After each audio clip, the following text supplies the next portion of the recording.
Europe 1, 16h-18h. Historiquement vôtre. Stéphane Bern. Aujourd'hui, dans Historiquement Vôtre, avec Jean-Luc Lemoyne, David Cassel-Lopez et Gavin Clemente-Ruiz, on réunit des personnages qui ont dit la vérité, toute la vérité, rien que la vérité. Après Pierre Mendès France et Nicolas Machiavel, vous nous racontez, Jean-Luc, Chantal Goya.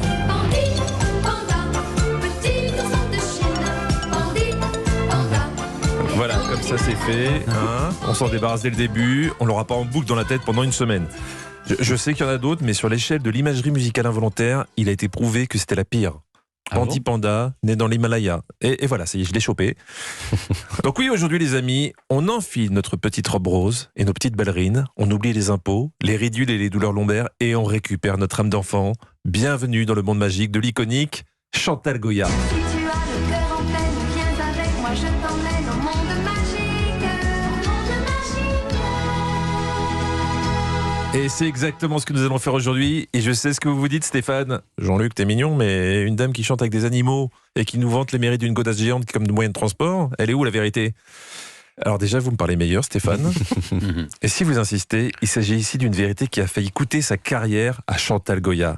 Une vérité provoquée lors de sa participation à l'émission de Patrick Sabatier, Le Jeu de la Vérité, en 1985.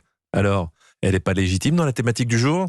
Mais avant de revivre ce terrible moment où tout a basculé pour l'icône des enfants, il me semble utile de vous rappeler qui a été et qui est Chantal Goya, notre éternelle Marie-Rose de 80 ans aujourd'hui, notre grand-mère un peu de soin, qui prétend avoir bien connu Snoopy. Il a un grand cœur, il est gentil, Snoopy. Il adore la vie et ses amis, Snoopy. Arrêtez de danser, Stéphane, c'est gênant.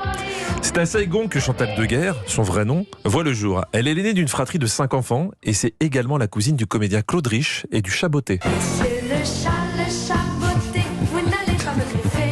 Je vous préviens, toutes les occasions seront bonnes. Oui, je vois ça. Elle a enregistré plus de 400 chansons, je peux tenir jusqu'à demain. Oui, mais c'est bien parce que nous, c'est notre Madeleine. Exactement. Qui nous rappelle notre enfance. Quand la guerre éclate, elle et sa famille sont rapatriés en France. À 20 ans, belle comme un cœur, Chantal attire la lumière des projecteurs, mais pas ceux de la scène, ceux des plateaux de cinéma. Le réalisateur Jean Le Godard la remarque dans un café et lui propose un rôle dans Masculin-Féminin, aux côtés de Jean-Pierre Léaud et de Brigitte Bardot. En tout, elle tournera 7 films, enfin 8 si on compte son apparition en tant qu'elle-même dans Absolument Fabuleux de Gabriel Aguillon. Point commun qu'elle partage d'ailleurs avec un belâtre qui a décidément tous les talents, un certain Stéphane Bern. Oui, c'est vrai, j'ai joué dans le film de Gabriel Aguillon, Absolument Fabuleux. Et vous jouiez ? Je jouais un animateur, je crois, qui recevait sur son plateau. Vous jouiez Stéphane Bern, en Oui, fait. exactement. Ouais, exactement. À l'époque, je manquais d'imagination. En parallèle, Chantal rencontre celui qui deviendra son Pygmalion et son compagnon de toujours, le compositeur Jean-Jacques. Debout ! Bonne réponse de Valérie Pécresse. Et c'est un peu par hasard que Chantal devient chanteuse, lorsqu'elle est amenée à remplacer au pied levé Brigitte Bardot, dans une émission des Carpentiers. Jean-Jacques Debout lui écrit pour l'occasion « Adieu les jolis foulards », vous vous souvenez ? Oui, c'est joli. Elle l'interprète entourée d'enfants, c'est un carton. Chantal Deguerre devient Chantal Goya, car selon lui, elle ressemble à un portrait de Goya. La légende raconte qu'il aurait hésité avec Chantal Magritte quand elle lui a taillé sa première pipe. Oh non, oh, non. Merci, c'est tout pour moi. Adieu les jolis foulards, adieu tous les malgrâces. Si ce n'est qu'un au revoir. Faut vraiment que j'arrête de vous laisser écrire mes textes, hein, Stéphane. Ça Mais vient non, pas mais me porter préjudice. Je ne les connais pas avant. Oh, c'est vous qui les Regardez. écrivez, vous dites Non, fais le truc sur la pipe. Assumez vos horreurs.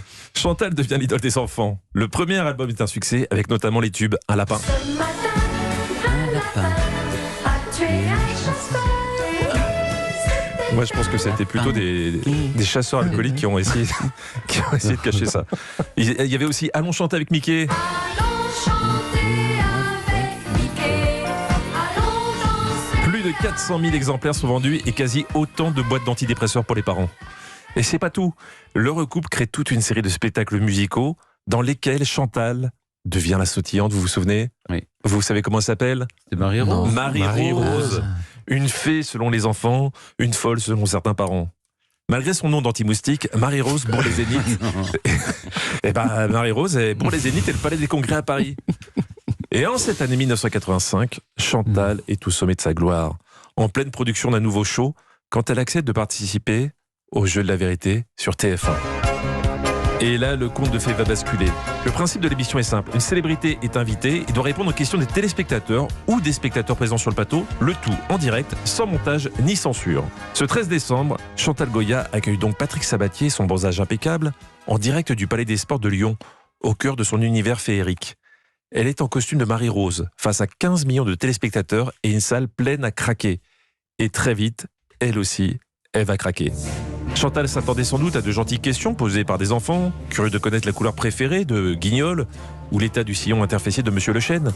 Mais très vite, elle fait face à des adultes peu friands de son monde magique.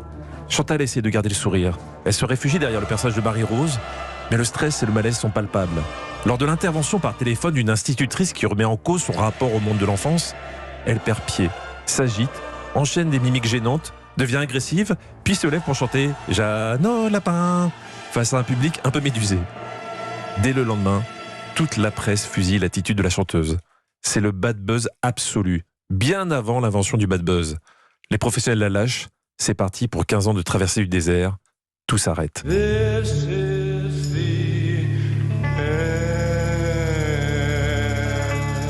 Le couple affronte les dettes et les huissiers. Le fisc les met en numéro favori.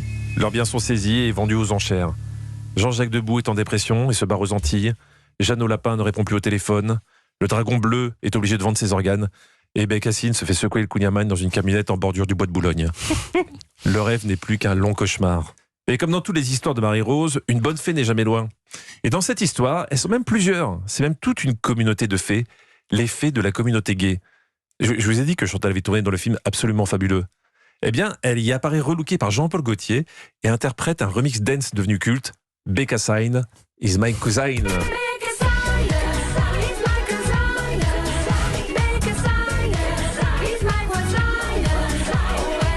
Ce clin d'œil reste la scène la plus marquante du film. Désolé Stéphane, je dois dire la vérité.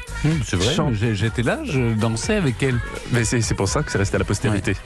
Chantal is back, elle reprend ses spectacles et sort de nouveaux albums. La machine est relancée. Chantal a désormais 80 ans, plus de 40 millions de disques vendus et elle est bien décidée à maintenir ce lien si particulier avec le public. Car Chantal a réussi ce que nous autres adultes cyniques avons raté, garder notre âme d'enfant et la même corpulence pour entrer encore et toujours dans cette jolie petite robe rose. Bravo Chantal. Bon, merci beaucoup Jean-Luc. Pour préciser, c'est qu'en fait, elle était en train de faire son spectacle. Donc elle était habillée comme un personnage de son spectacle. C'est ça. Et donc elle a des questions d'adulte agressives, alors qu'elle est déjà dans son monde imaginaire de petite fille, quoi. Oui, et c'est ça. Et il y avait des enfants. C'est le décalage, en fait. Il y avait des enfants dans la salle et elle avait peur de les décevoir en sortant du personnage aussi. Exactement. Merci Jean-Luc, en tout cas, beau portrait. Historiquement vôtre.